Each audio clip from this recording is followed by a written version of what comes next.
আপনি দীর্ঘদিন ধরে অসুস্থ হয়ে বিছানায় পড়ে আছেন, অনেক ডাক্তারের কাছে গিয়েছেন, সুস্থ হননি।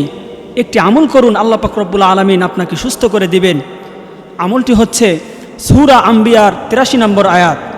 এই আমলটি যদি আপনি করতে পারেন, আল্লাহ পাক রব্বুল আলামিন আপনাকে শিফায়ে আজেলা কামেলা দান করবেন ইনশাআল্লাহ।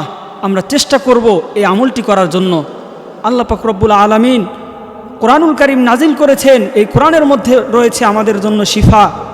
আমরা যদি কোরআনের আয়াতগুলো পড়ে পড়ে আমল করে আমরা আমল করি, আমাদের জীবনে আমলে আনি, তাহলে আল্লাহ পাক রব্বুল আলামিন আমাদেরকে শিফা দান করবেন।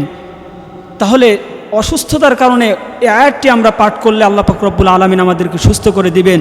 ওয়া আইয়ুবা ইয নাদা রাব্বাহু আন্নী মাসানিয়াদ দুররু ওয়া আনতা আরহামুর রাহিমিন।